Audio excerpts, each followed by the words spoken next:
I'll let you move this back up when you're ready. Ready. Okay. Thank you. Thank you very much. Ding. Well, welcome and good evening, everyone. Hey. It's good to see you all.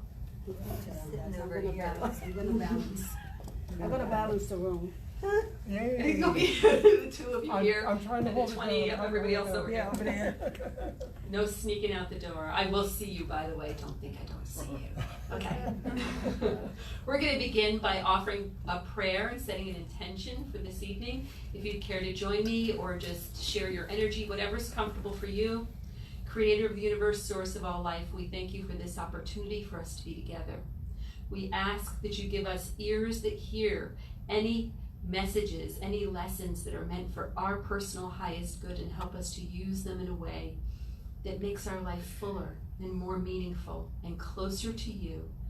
We ask that we see each other in light and love and peace, and all those around us the same. We thank you for all the blessings that we receive and that we are aware of, and those that we are not, and that we are holding in hope. And so it is. So it is. Okay, so we are in the process of listening to each of our licentiate ministers share their thoughts and feelings about the universal laws. And we started off last week with Reverend Lulu Dowd, and she spoke about polarity.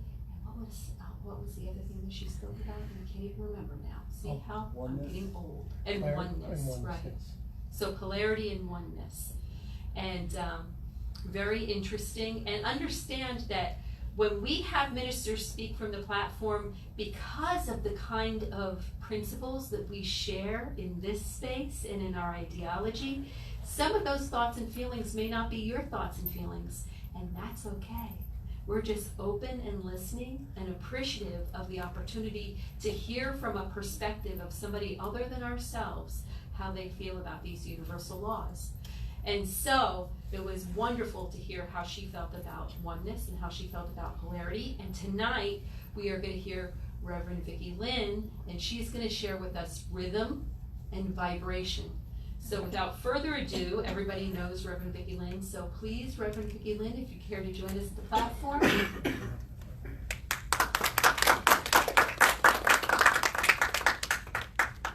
Thank you, Reverend Suzanne. I'm Reverend Vicki Lynn, and one of the things that I always like to introduce myself as, I'm the scientific reverend. I love science. That's one of the biggest things about me. Nobody knows that I love electronics, do you? No, nobody knows that. Nobody knows I love music. Does anybody in here know? Raise your hand if you think I don't like music. I don't see a single hand. So I love Reverend Suzanne's thing when she says, if you don't know anything about it, Google that stuff. And she's right. So I decided that I would Google divine law. What is divine law? So I wanted to start this out as, what is divine law? And Google came back with this. Of course, Google is the bedrock of all knowledge, right? Yeah, right. I prefer since that with the yeah, right. But it's kind of an okay source. So divine law is any law that is understood as deriving from a transcendent source, such as the will of God, God's spirit, creator of the universe, in contrast to man-made law. Divine laws are typically regarded as being superior to man-made laws. This is what Google came up with. You can accept this or reject this. I'm totally fine with that. This is just what they were saying. Divine laws are, they're accorded to the greater authority and cannot be changed by human authorities. Divine laws are noted for their inflexibility. Divine laws are often understood as beyond the authority of humans to change. And the introduction of the interpretation into divine law is controversial, since the believers place a high significance on adhering to them precisely. Of course, opponents, this is the same context as the description of divine law. Opponents to the application of divine law typically deny that it is purely divine and out human influences to this law. The element of influence is understood as incorporating some degree of inflammability. Inflammability is, well, maybe they made some mistakes along the way when they were incorporating the law. The opponents characterize such laws as belonging to maybe a cultural tradition and adherence to divine law. On the other hand, are sometimes reluctant to adapt divine laws to cultural, it's hard to say that, cultural context. So when we look at the law of vibration, and there's so many things. What a time to live in our society today. When we look at the law of vibration, when we look at the law of rhythm, when we look at the miracles of technology that we have around us, when we look at a table, when we look at, hold on, I brought props. Me and Jeremy. Mhm. I brought a glass. It has a property to it. Now, I'll get to that in a little bit. But I brought a glass and I brought some water. Now you're gonna ask yourself, well, why did I bring a glass and why did I bring water? We're gonna get to that in a little bit. You're thirsty. I'm thirsty. I always get dry mouth when I get up here. I don't know why. The law of vibration may be known as the law of attraction. However, the law of vibration may be served as the foundation for attraction. To understand it, it's important to know that everything is energy. Science, through quantum physics, and quantum physics is dealing with crazy atoms and electrons everywhere. It's sort of like looking down into the smallest part. Did you know that glass is moving? Even though it's sitting still on top of this platform, if I came back in 100 years from now, that glass might have tilted. It might not be in that present form. And that water bottle, some of that water might have evaporated through that plastic. Why is that? Because it's constantly moving in its present state. If I was to strike that glass, it would break. But the glass shards over a couple of 100 years might melt down into a pile of goo. Why is that? We're all made of atoms and electrons. And these electrons are floating around a nucleus. Well, how is that possible? Because that's pretty hard, stable stuff, isn't it? The science of quantum physics is showing us that our universe and everything that is around us is composed of energy. But divine law states that that is not possible for that to change form. It's still going to be glass when it's done. But not necessarily wood changes form too. So when we go down to the subatomic level, we find that matter is pure energy. And some of this is called the unified field or matrix. Others talk about pure potential of energy. And quantum mechanics is the body of scientific laws that describes the behavior of photons, electrons, and particles that make up the universe. Everything vibrates. The law of vibration states that everything in the universe moves and vibrates. Everything in the vibrating at one speed or another. I know that I vibrate at one level, but I probably don't vibrate at the same speed that maybe Reverend Suzanne does, or perhaps Peter does, or perhaps Magna does. We all vibrate at our own unique frequency, and we're all vibrating at different things. But the one thing that we're absolutely sure is that there's no one constant. Nothing ever rests. Everything you see around you is vibrating at one frequency or another. This is the beautiful part about this whole thing, is that everything vibrates in unison, but it all vibrates at different frequencies. Do you ever get the feeling that you walk up to somebody and you're not feeling their vibration? They kind of push you back. I don't want to be with that person. Why is that? Because when your aura comes in contact with them, what is it telling you? Negative energy? Negative energy, absolutely. You're a positive person, perhaps you're a negative person to their positive energy. Perhaps you're seeing something in them that you need to learn. Absolutely, Magna. Huh? We talked about that the other day, didn't we? Yes, we did. Yes, we did. However, your frequency is different from other things in the universe. You see them separated from what you see. Plants, animals, trees, and so on. What makes a tree a tree? What makes a plant a plant? What makes you so special that you are? Is your different, unique vibration of who you are.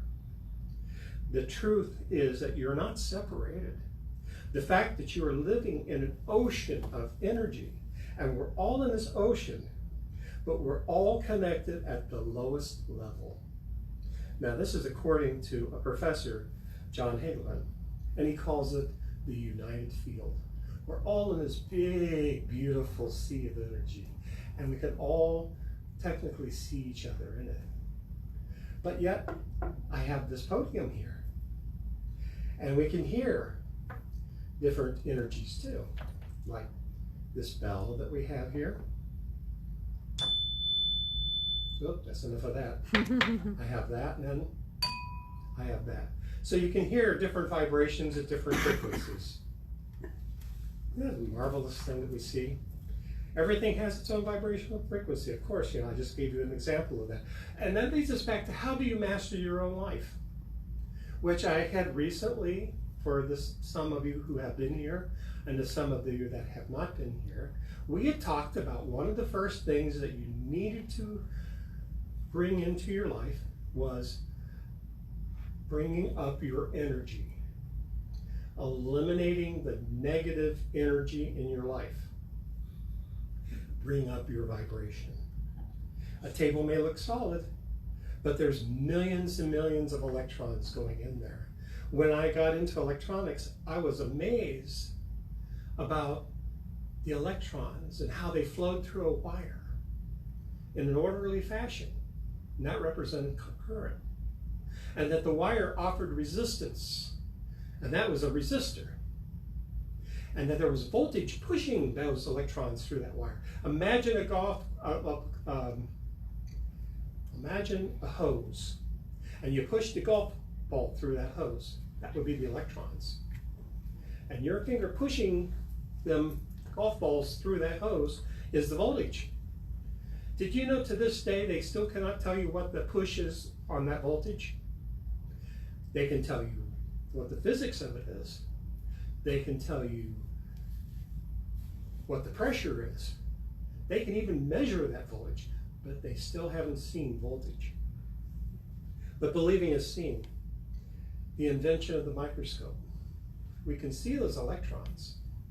We can see them all bundling up in there to the negative plate. And we can see them all orderly going up to the positive electron, the positive plate. We know current is happening. We know these electrons exist. We know that there's positive and negative protons. Because why? We have electron microscopes. So there is the vibrational portion of it. But now we need to talk about the law of divine rhythm. Divine rhythm states that the energy of the universe is like a pendulum. And whenever something swings to the right, it must swing back to the left. Everything in existence is involved in a dance. swaying and flowing back and forth. Everything goes through cycles, yet everything has a rhythm or a pattern. We see this in the cosmos, don't we? Don't we see these galaxies just swirling beautifully down into the center? But they move so slowly, we'd hate to see them sway back the other way, wouldn't we? That would be kind of disastrous. But we see it with our pendulums that we hold. And we can actually ask them questions and they will go the different way, won't they now? We can see it with the yin and the yang, because we know we have dark and we have light. Everything flows in and out. Everything has tides of the moon. Everything rises and falls. The pendulum manifests itself in the measure of the swing, which is right, and the measurement of the swing to the left, and counterbalances and compensates itself as a counterbalance. Eventually, the pendulum is going to stop. That's from the Kabbalion. There is no such thing as absolute rest in the universe. Everything is a manifest measurement of motion. And action is the counteraction that has rhythm. Equal and opposite motion. If I'm pushing a car, the car has weight. And the weight that I'm pushing against the car has an equal and opposite amount of push against me. It's a law of physics. So as I'm pushing against the car, it's pushing back against me because the car has weight and mass. So for me to make the car go forward, what do I have to do? Can anybody answer that? Push it. I have to keep pushing, yes. I have to overcome mass inertia of the car in order to make the car move forward. So there's an amount of resistance there. The rhythms constitute a renewal in the universe, can either be disruptive or pleasant depending on how much upon how one wishes to perceive these rhythms. The light shall set you free. That was from Norma Milanovic and Shirley Kuhn. And it's in the book, The Light Shall Set You Free. So keeping a positive intent, how do we do this? You know, the masters understood something. And there's two planes of manifestation. We all have manifestations. We all have to manifest positive into it, and intent.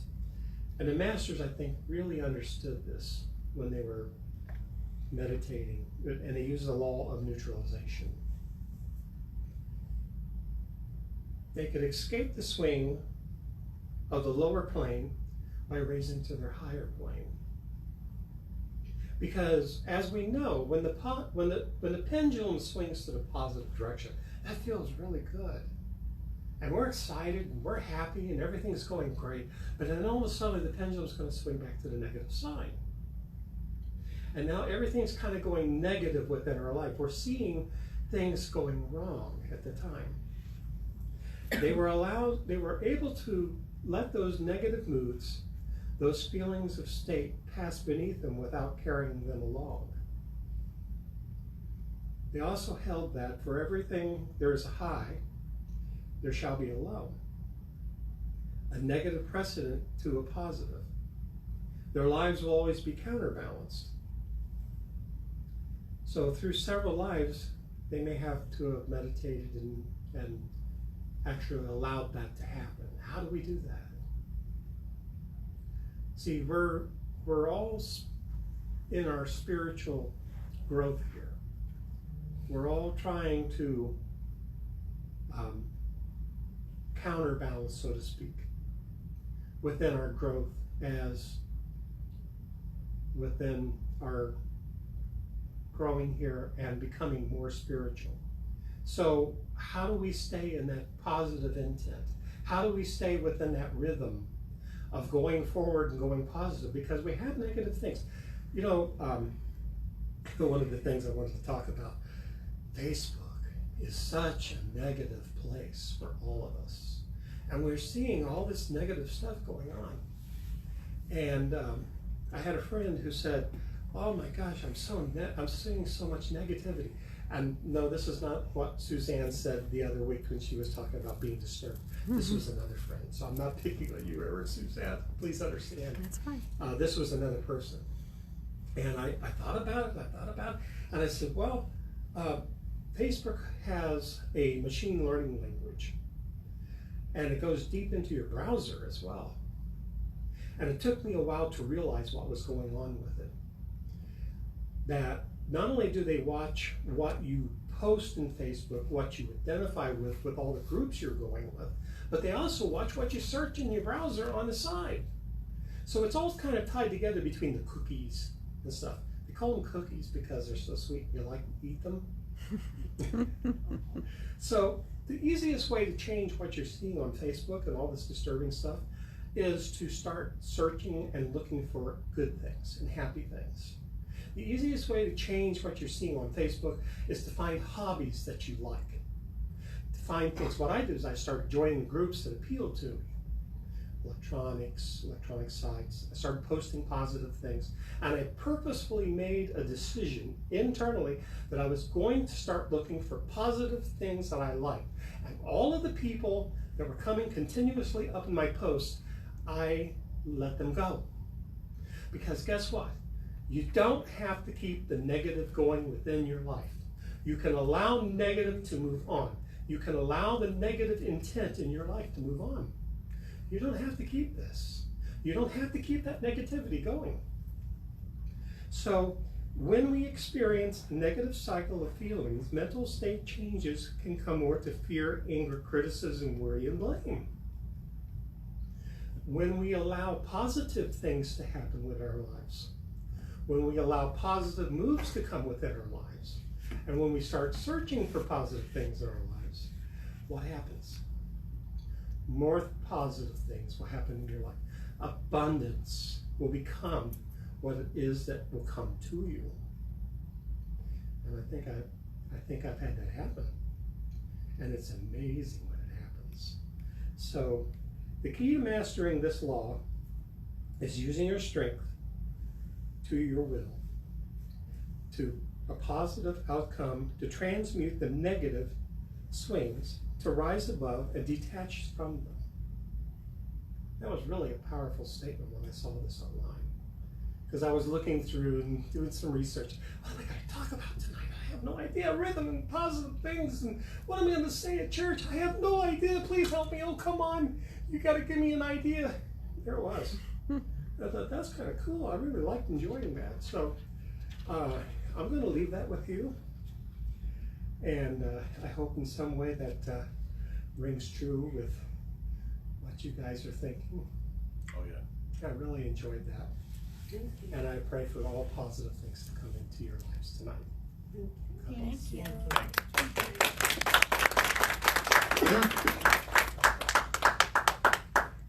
Oh, I'm going to do the meditation. I forgot. I'm going to do a meditation.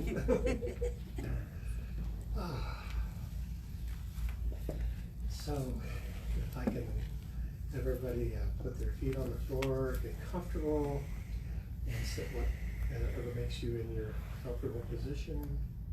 No music? Yes, please. That would be awesome.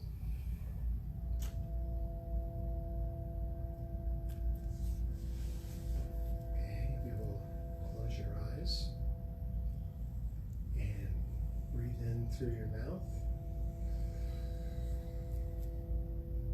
and out through your nose. Take a deep breath through your mouth and out through your nose. And a deep breath in through your mouth. Hold it. And then let it go through your nose.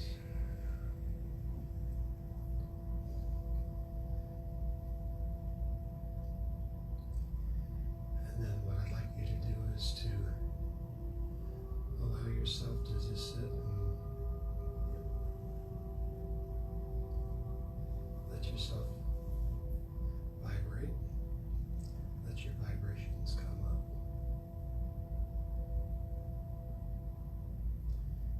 yourself to start floating.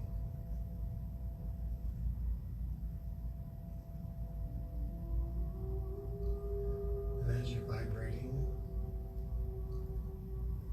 allow your energy to kind of build into a ball. And let that ball encompass you.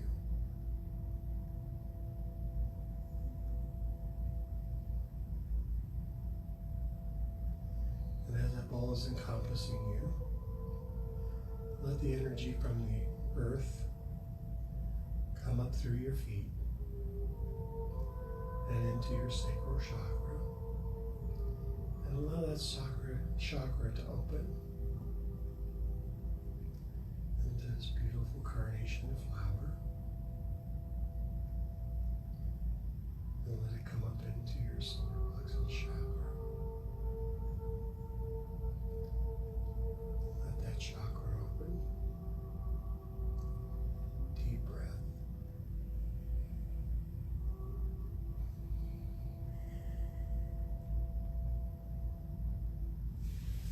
And let that energy come up.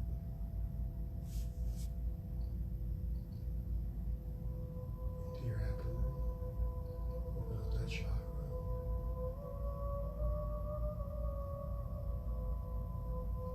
Let it come up into your heart chakra and let that green chakra open up.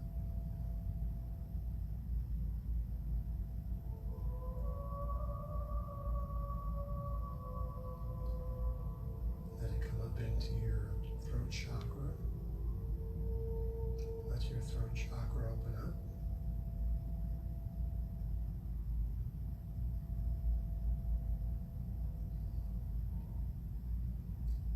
Let it come up into your third eye chakra.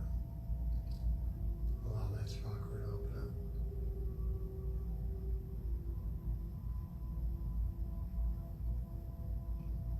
Then let it come up into your crown chakra and allow that chakra to open.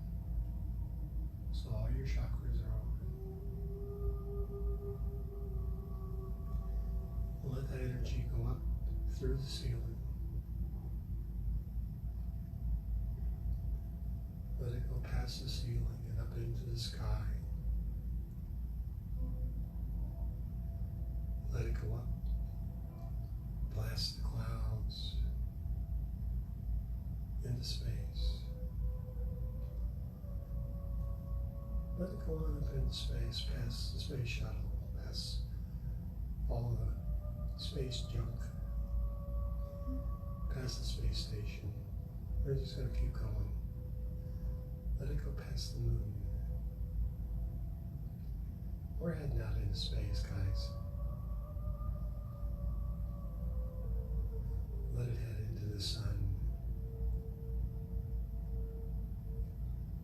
We're going to grab some of that sun for us. That spiritual energy out there.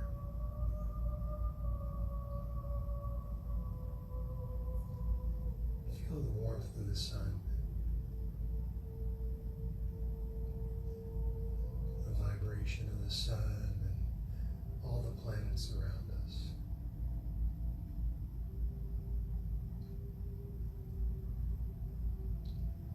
Now we're going to bring that energy back down to our crown chakra. We're going to let that energy flow all over us. Just streamers of cold sunshine as it makes a ball around us.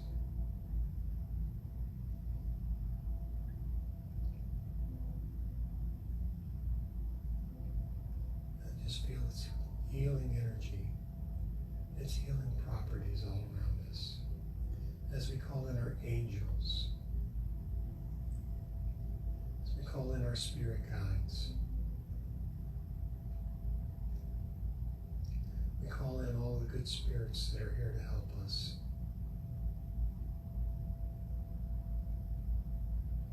Call in all the ones who are here to follow us and to help us.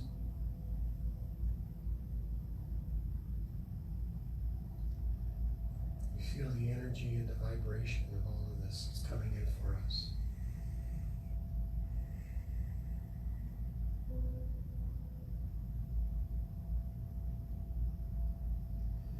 Feel all of the prayers, all the people that need our help, who help us. And we feel all the energy of all the people around us and all of the other balls in the room as well too.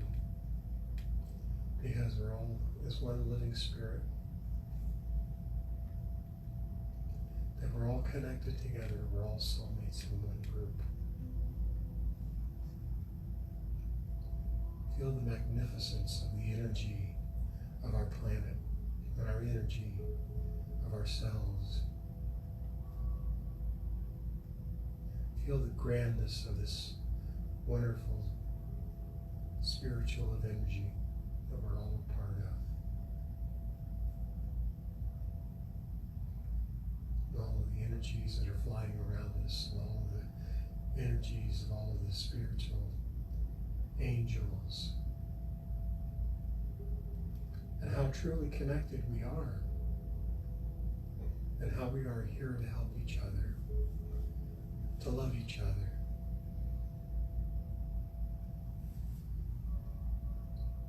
And how Spirit and God and Soul Creator is here to help us, and how much they want us to succeed and to do the things that we're here and set to do.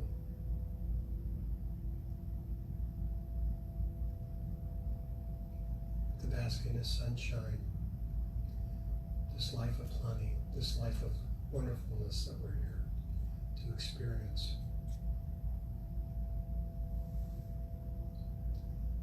That we can turn off in our heads the negativity and the negative things that are going around us. That we can only hear the positive. That we no longer have to worry about the negative energies that are around us anymore. And when there are negative things going on around us, we can shield that out by just simply turning our pulse to the mirrors. Because that's our ability. That's what Spirit and God wants for us. That's what our Soul Creator wants for us, is only success. And it'll always be that way.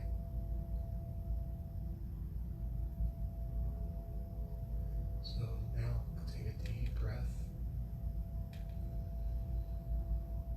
Hold it. And let it out.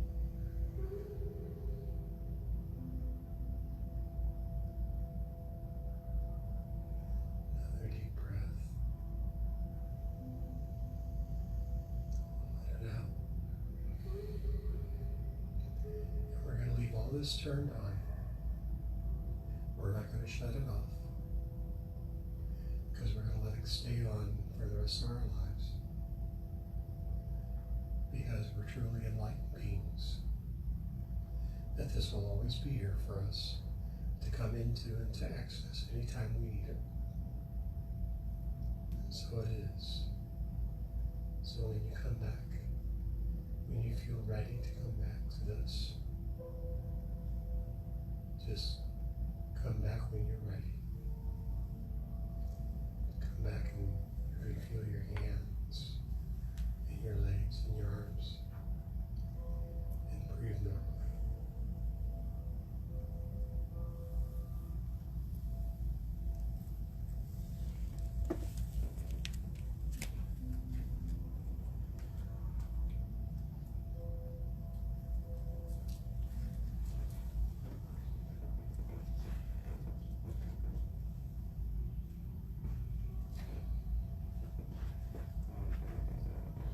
Since we're in such a quiet and good place and the energy is really still and peaceful at the moment, what I'd like to do is just change the music a little bit, and then those that would like to offer themselves as vessel for Spirit, for healing, I have set up a couple of chairs, and I will be one of those, and we'll move into the healing portion of our service now. I'm going to leave our camera on for our Facebook friends. Know that we're holding you in love, we're holding you in light, and we're holding you in the spirit of healing that is occurring here at the temple this evening. Know that we're looking out for you and sending you lots of love, lots of light, lots of healing. And please be open and receptive and allow that to happen for you as well.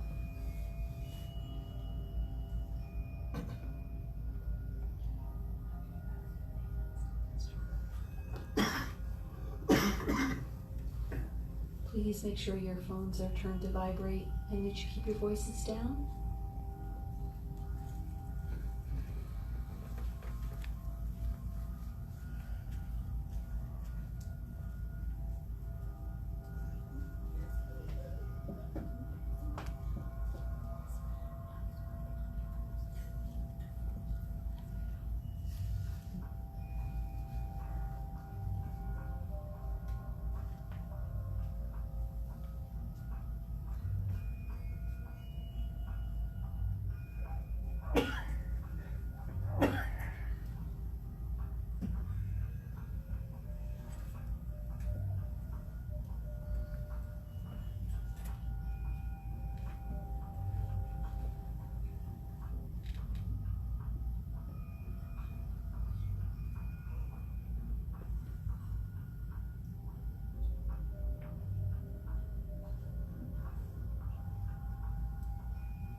Oh, bright lights.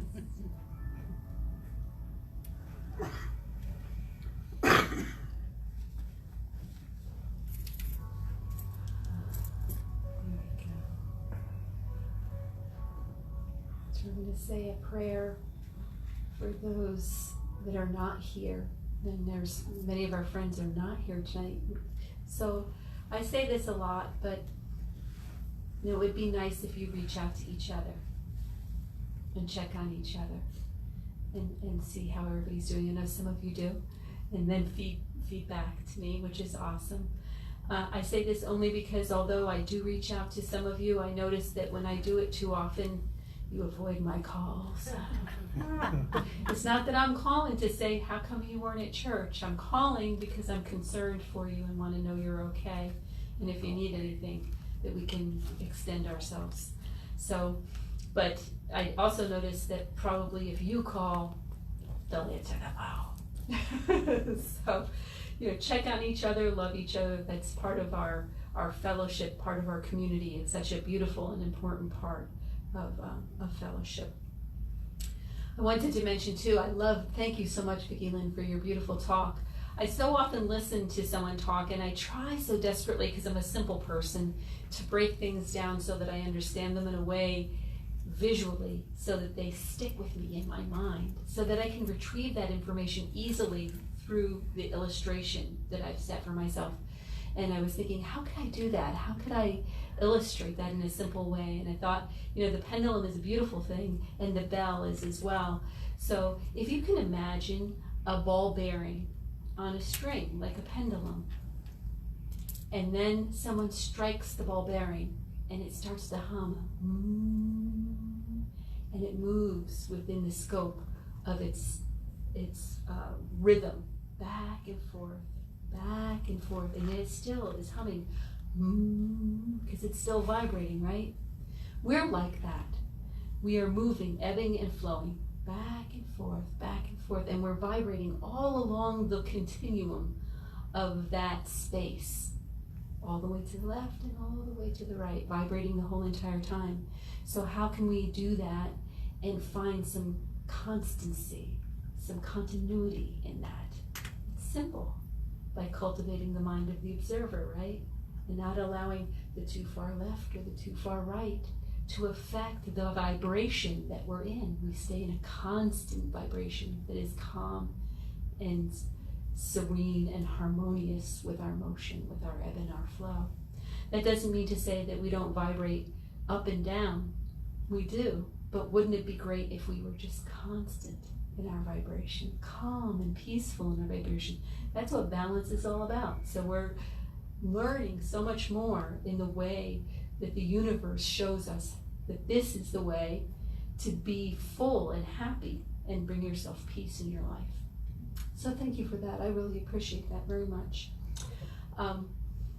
Let's say a prayer now for those that are not here for healing.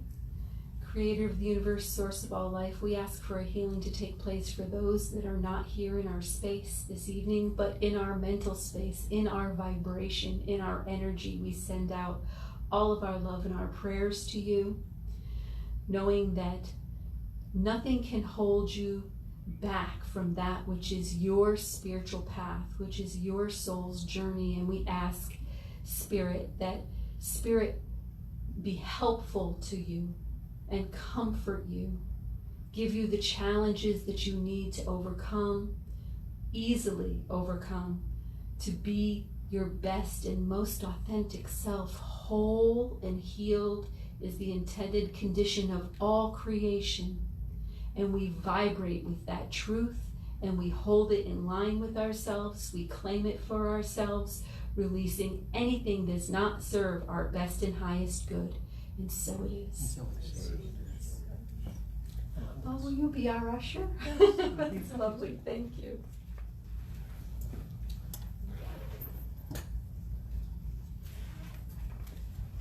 We keep in mind this is our opportunity to share in abundance. Mother, Father, God, we thank you for all the blessings that we receive, and we know that the sun and the rain falls on all of us, and we are so grateful for those blessings.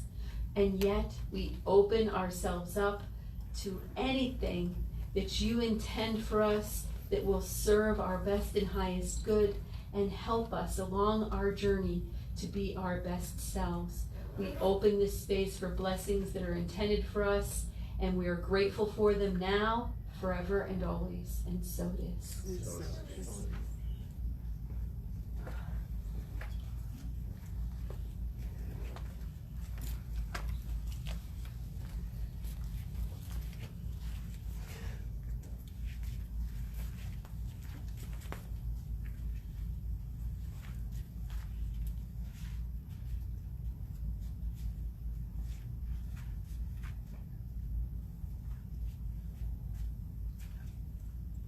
You know, we received so many gifts here at the temple, and I'm so incredibly grateful. I cannot even express my gratitude. I wanted to mention again the folks that heal, that offer themselves as vessel for spirit to extend healing to our members here in the congregation. And of course, Peter, who tirelessly comes in every Tuesday to run our sound system. We're so grateful for those of you who hold us in prayer and consideration on a regular basis, for those that donate out of their resources. We are so grateful for all that you give us. Yes. Mother, Father God, we thank you for all these blessings and the blessings that are still to come. We ask that your blessing be upon those that gave and those that could not, and that you give to each their portion of Holy Spirit and blessings that are intended for them at this time. Mother, Father God, we also ask that you be with our pastor so that she can use these resources in a way that is pleasing to you and in line with your purpose for this ministry and our community. And so it is. I know I always do it. I shamelessly pray for myself. Okay. Here, I'll get this out of you. It's fine. Thank you so much. So now, announcements. Very briefly, we had a wonderful, wonderful time at the Thai Temple when we went to the Thai Temple, and then what else did we do? The food bank. The food bank. Last week we volunteered at the food bank on Friday, which was terrific. It's actually not the food bank, it's a distribution site for food banks. So that was pretty wonderful too, and I've actually sent out word to a number of other churches that don't have food banks that may be interested in establishing them to get in touch, so that this way, you know, we could reach more people that are in need of food. I don't know if you're aware, but I think that the policy is coming up that there may be a change in our food stamp system in the next couple of months, and when that does occur, a lot of people that have been receiving food stamps are no longer going to get that benefit. And so those folks are going to be in need also of food. So we have a kind of a resource, a tap in there, and we're discussing as a group the possibility of joining and administering food as a food bank. There's a fee attached to that. It is a small fee, but it is a fee. And then also the responsibility of someone to actually go and pick up the food. And then the rest of us to distribute it as it's needed and identify individuals that are in need. So it's not, you know, it may seem a simple thing. Oh, just go pick up the food and hand it out. No, it doesn't work that way. We would have to go and pick up the food, store the food, and then of course make sure that it got to individuals that actually could use the food, that it's not being wasted. And so we're in the process of discussing that. Now that I've mentioned it to you, what I would like us to do is make a prayerful consideration of that possibility as a group, if it's something that can be done, if you're willing to contribute part of your resources, whether it's time and energy in putting together packages of food, or resources by way of offsetting the expense of belonging to this particular group to pick up food, and let me know what you're thinking. You can talk amongst yourselves. If you hadn't actually gone, the experience was terrific. Everybody was very, very nice. And I felt like as volunteers, we walked away from the experience feeling very, very good about it. And you know how I feel about that. One of my highest priorities is that if we're going to volunteer for any organization, that first of all, it be a like-minded organization. And secondly, that the people that volunteer walk away feeling satisfied and as if they've made a difference. Because if you volunteer and you feel like you really haven't made a difference, guess what? You're not going to do that again. So we want everyone to walk away from that experience going, wow, that was pretty cool. I would do that again. And I know that some of you are actually going this Friday again to volunteer, so clearly it was a great experience. So I thought I'd share that with you. This Thursday, we are having our meditation circle / drum circle, depending on how that all goes. And we will be meeting in Lake Seminole Park. That is on Park Street between Seminole Boulevard and Starkey. Or if you go a little bit further down, Boulevard. Park Boulevard, right? And it's on Park Boulevard between Starkey or Park Street, because Starkey turns into Park Street, and Seminole Boulevard. So we will be meeting over by the walking trail in the very back of the park, and then we may move from there, depending on what the weather's like. If it starts raining, then we're going to go, of course, underneath a shelter. But we've done this before, and there's not been a lot of folks that come, but we're going to try again and see how it goes for the summer. And we're kind of excited about being outside and being in nature and moving this particular group from place to place. So this week we are at Lake Seminole Park, and we hope that you'll join us at 7 p.m.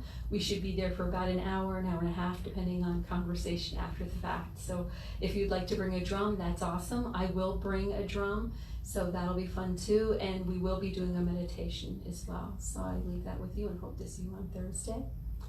Reverend Magda, is there anything else that you can think of off the top of your head? Next week, the talk. Yes, you're going to come in and tell us all about that. And Peter? For the, I was just, maybe we could bring that sign, the banner, so we Yes, we can. absolutely. I will bring the banner. And then, just a kind suggestion, maybe bring bug spray and a chair. Yeah, Or bug or spray, a or chair, and maybe a bottle of water. and We're or close like to if you a like that. restroom there, so, and there's also a water fountain, but I know that some of us don't drink, water from the tap, so. And then Reverend Magda, will you come up and tell us about your talk next week? Very exciting stuff.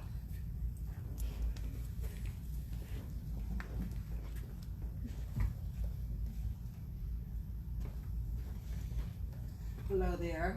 Hello. So next week I'm going to be speaking on the laws of gender. So I was thinking, all right, so I've been studying this week and I'm like, okay, law of gender, how it applies to men and women. So I did a lot of studying on that. I think I have that down packed. Then I said, well, how would the law of gender apply to gay people?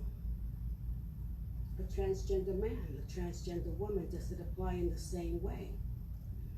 So I'm thinking, I was talking to my friend Lois, and she goes, why don't you reach out to the Gay and Lesbian Center and see what they have to say? I said, all right. So I called yesterday. I spoke to a man called Lucas, and I went down and we had a meeting, and he agreed to speak on that next week. So I'm going to be speaking the laws of gender according to straight people, and he's going to be talking about how it applies to him as a transgender. So that's the 12 next week. Thank you so much.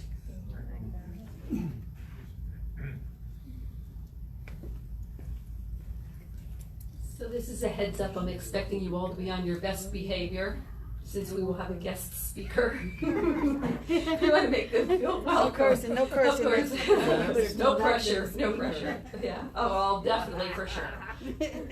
And yeah, just make him feel welcome. And I know that he's going to bring some information as well about the center that he represents, and so that's very important as well. And then he's going to take some information about us back to his center. So kind of exciting stuff. We want to reach out to the community and give people an opportunity to share.